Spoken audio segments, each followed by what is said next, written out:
چاروں صوبوں کے عین سنگم پر واقع غازیوں اور تمنداروں کی سرزمین ڈیرہ غازی خان 15ویں صدی عیسوی میں بلوچ قبائل نے اس دھرتی کو اپنا مسکن بنایا اور ایک ممتاز بلوچی سردار نے اپنے بیٹے غازی خان کے نام پر سن 1476 میں دریائے سندھ کے مغربی کنارے پر ڈیرہ غازی خان کی بنیاد رکھی۔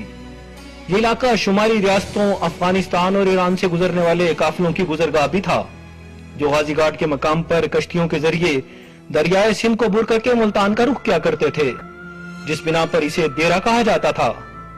یہ علاقہ دریائے سندھ کے کنارے واقع ہونے کی بنا پر سرسبز و شاداب تھا اور پھلوں اور پھولوں کی بنیاد پر اسے ڈیرہ پھلاندا سیرا بھی کہا جاتا تھا، لیکن اس شہر کو پھر گویا کسی کی نظر لگ گئی۔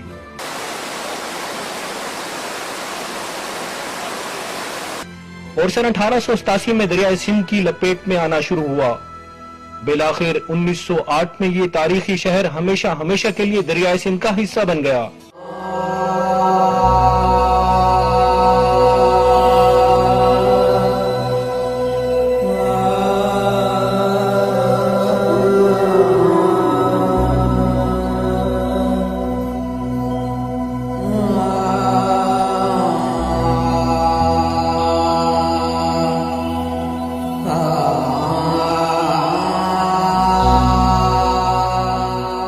اس وقت کے انگریز حکمرانوں نے سن 1900 میں پرانے ڈیرہ غازی خان سے کم و بیش 10 کلومیٹر مغرب میں تاریخی مانتا کینال کے مغربی کنارے پر ڈیرہ غازی خان شہر کی بنیاد رکھی۔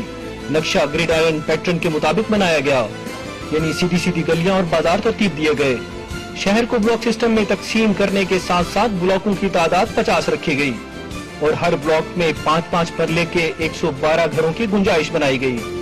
سرائکی اور بلوچی ثقافت کے حسین امتزاج کی بنا پر ڈیرہ غازی خان ملک بھر میں اپنی ایک نمایاں شناخت رکھتا ہے۔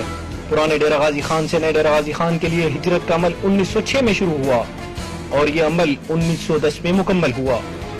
لہٰذا ہم کہہ سکتے ہیں کہ آج نئے ڈیرہ غازی خان کے قیام کو کم و بیش 100 سال مکمل ہو چکے ہیں۔